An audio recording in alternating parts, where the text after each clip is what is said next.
So this New Jerseyite, I call him, wanted me to go, and this corporal said, he's got a fever. I had malaria at the time.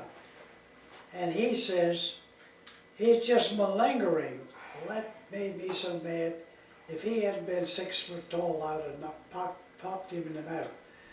But, I mean, I had joined voluntarily, and he said, I'm malingering. I didn't say I wasn't going to go on the report.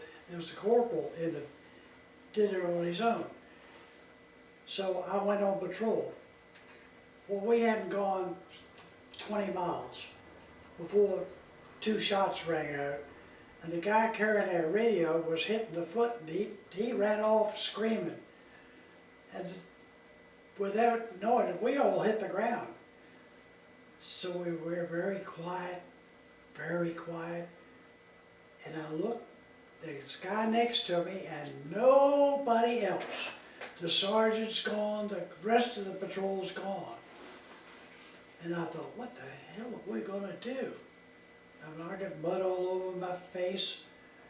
So finally we started edging backward, we're looking where the sniper was. And I get up and I go along a rice paddy, and there's a sergeant, he's caught the guy with the radio. And he says, where the heck have you been? I said, right where you deserted us. I was mad now. And so anyhow, I had malaria, and I was still, man, I was hot and cold. So we go out of the rice paddy, which was rather dry, and I collapsed. Somebody picked me up and took me back to camp. Somebody took me to where I was put in an airplane. I'd never been in a plane before. I don't even remember getting in the plane. I remember waking up and I'm up in the clouds, and there's a guy in front of me, and he's got a baseball cap on. And I tapped him and he went, and then he pointed down, and there is a little postage stamp. And then he pointed again. He was going to land this plane on that little postage stamp. And I said, oh my, God, I couldn't believe it. And down we went. And we got down there and landed on the postage stamp. The first thing the doctor said to me when he took me out of the plane was, why are you here? I was stunned. I said, I didn't ask to come here. I've got malaria. I guess somebody sent me here. So I said, let me go back to my outfit. And he's, no, you're here now. So I was there about, about 3 days. But it was there that they had kept the prisoners at Santo Tomas University. They had kept the prisoners during the war. And it's there I first saw one of the prisoners that I could see through him, because they had not fed them. And you could see light. He was standing, the window was here, he was there, and I was standing, and I could see his backbone and his front just touched. And there was light shining through there. I didn't know what to say to the guy. He's your American prisoner? He was American. But he was too weak to be sent home. See, we were ordered when we broke the barriers and let the prisoners, don't feed them up jelly bean, because they haven't had food and you're going to kill them. So they got a lot of them, a couple of them were young enough they could go home. But this guy couldn't. And so he was in the chow line. He had improved in the week that we kept him. But it was so pitiful. He was such a big, gaunt man. All he had was bones and shoulder and that light coming through his torso. Santo Tomas is the university in Manila. In fact, it teaches today. If you were in Manila, you'd go to the college. Yeah, but it was used as a prison for... Yeah, for American prisoners. And the funny thing about it, they had a lot of foreign prisoners there, particularly Norwegians. I don't know what, if they had a convention or what the story was. Now, there was a New Bilibid prison which we also freed. They had no agents. In fact, I went there to get a pair of glasses because my glasses were broken. And a little boy that was there looked at me and I had a 6-gun on the side of me. And he says, "Are you a cowboy?" And I said, "Yes, sir." That was funny. His father and mother were winking at him. But I went there because see, at night time we were in a foxhole. We put our packs up on the back. Well, the Japanese machine gun went into my pack and broke my glasses. And at that time I needed glasses. I don't know what I was, but I needed to have glasses. Now I don't even use them. I'm supposed to have them to drive, but I can drive a car without them because I've had cataracts removed. I can remember some things so clearly and some things are so vague. It's just like we stopped along the road one day and there were 3 Filipinos there. A Filipino is a man and a Filipina, is a female. And they was cutting the devil out of this prisoner they caught. And I stopped them. And I don't know why, but I said, the high headquarters wants this man to answer questions. He has secrets we need. So I lied to him. I said, the headquarters wants his secrets. It'll save American lives. So we put the guy flagged down a flatbed truck and threw the body up on the truck. I don't know what happened to the guy. He drove off into the sunset. But I was afraid of the Japanese, but I didn't hate them. At nighttime, they would crawl around and yell things, obscenities, and who's out with your girl tonight? And then somebody would say, how did the Dodgers make out tonight? And I thought, I'd like to beat that guy, you know, even though he's an enemy. But the Japs had their hand grenades had a plunger on them, and they had to hit some metal object to get them to go. We just pulled a pin and threw it. But every time we'd hear click, we knew there was a hand grenade coming from somewhere. And so we'd duck. We were in the foxholes anyhow. But there was there's a lot of the stuff that I just said skip. The Japs were on a hill, we were on a hill, and in the middle were our bodies. And every day, vultures would come in there. Well, we'd shoot at the vultures until they told us to stop. We were wasting ammunition. And but the vultures would come in there and devour the bodies, and we had to take that. That was a tough thing. That was a tough thing, because all the way up the mountain there was people buried, you know, as we,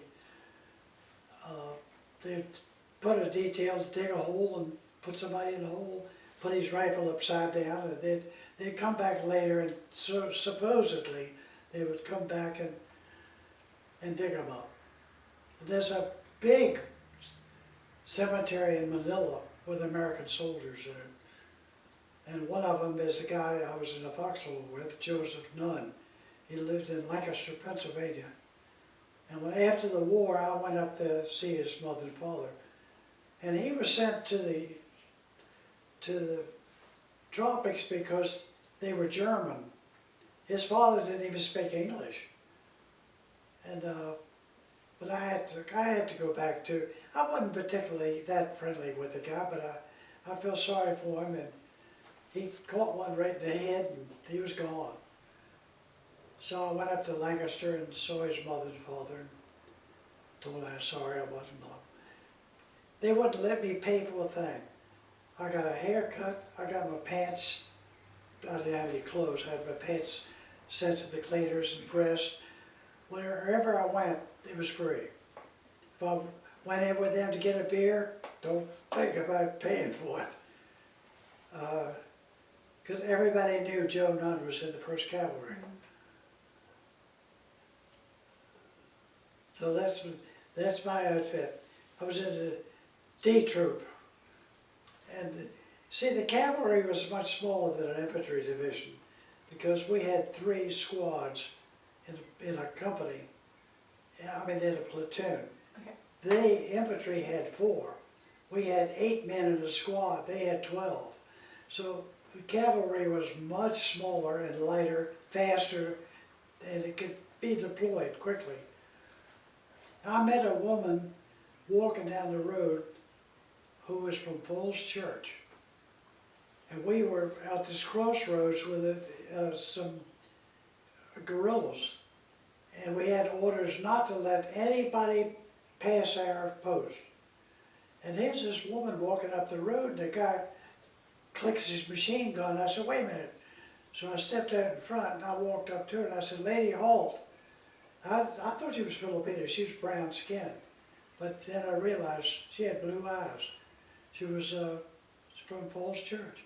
Her husband was a doctor, and he had run off with the guerrillas. And she had a little girl with her, had brass rings around her legs because that's the way they took care of sores. They had sores, they put brass around it, or copper. And so I flagged down a Jeep and had him take her to the doctor. I caught the devil for it. Because Colonel told me, he said, never put a civilian in an army Jeep. I said, I'll never do it again, sir. Okay. But we took them serious, and they said, don't let anybody pass. And we weren't going to, that guy wasn't going to let anybody pass. He was going to shoot that woman down. And I don't know, I just don't, some part of me has been left out. I'm glad we stopped, and yet I didn't get her name. And yet she was from Falls Church, not a dummy. I know we did fight against, outside of Manila, a mounted, horse-mounted cavalry outfit from the Japanese. And it was so sad. We had to kill the horses afterward because they were standing out there with 3 legs and crying. And you ever hear a horse cry like that, it'll be with you for many years. You just have to shoot him in the head. But they had the audacity to use a mounted cavalry outfit against us. Boy, horses, I mean, tanks are not as afraid of horses. That's why I started smoking. We were pinned down by the Japanese in a cemetery. And this guy took a cigarette and smoked. I said, give me one of those. He says, you don't smoke back. And I said, I do now. So he gave me a cigarette. See, everybody got cigarettes every day. Well, I gave them to my buddies because I didn't smoke. Everybody got a ration of beer. I gave them away. I was very popular, you know, because I didn't smoke or drink. But after that, I said, give me another one of those cigarettes. But boy, I was scared to death. But they were chipping away with the tombstones with those machine guns, and the tank would not move forward. It was afraid to come forward. The fire was so heavy. And I thought, how can they be afraid I'm out here without a tank? And he's got all this steel, and he's not going forward. So finally somebody scared him to move it forward. The Japs moved back. They had a place in Manila called the Hidden City, and it was very hard to root the Japs out of there. I think some of them are still living. They got into a Manila hotel where our general had a headquarters, and they trashed it all. Trashed all these pictures, books, antiques, all these supplies. They trashed everything. Douglas McArthur, they said. So the guy started calling him Dugout Doug because he wouldn't be up in the front line, but not too many generals were.